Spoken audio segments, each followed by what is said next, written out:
From Channel 3, this is an Eyewitness News Update. Thanks for joining us. I'm Kevin Hogan. Today marks the first day of the town pool reopening for the summer season in Simsbury, with new social distancing guidelines in place. The town's pools are strictly for residents.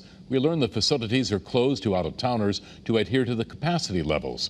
Online registration is a must to avoid key touch points. And then there's the issue of masks. Masks are required once you're entering the facility. Once you get to your pod, you can take them off. They are not required in the pool as they can become a hazard if you have an obstructed airway. And a quick reminder, no walk-ins are allowed there in Simsbury. Now to the latest on the coronavirus in Connecticut. The latest numbers were released this afternoon by the governor's office. In the past 24 hours, there have been 158 new cases of COVID-19 in our state. 13 more people have died. The number of hospitalizations, though, has dropped by 22, and more than 11,000 COVID-19 tests have been performed since Friday.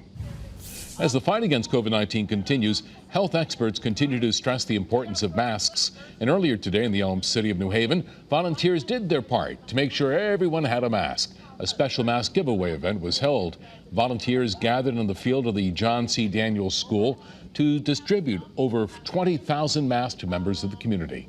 The pandemic, the COVID pandemic is devastating our neighborhoods. The Hill is one of the major hot spots in the city, the Hill in Fairhaven, and we wanted to make sure that our residents are being properly served. And the masks went to people who live in the Hill community. Masks for Connecticut, as well as other groups, held today's event in New Haven. All right, well, we're in for a warm night tonight with temperatures running in the 60s.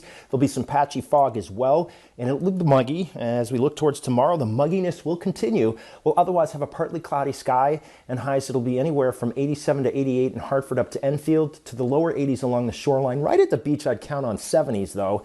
And then as we look towards northwestern and northeastern Connecticut, we're expecting highs to be in the low to mid 80s.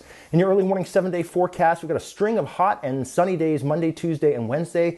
Could be our first heat wave of the season. Eyewitness News is everywhere. Get the latest in-depth headlines anytime on the Channel 3 streaming news app.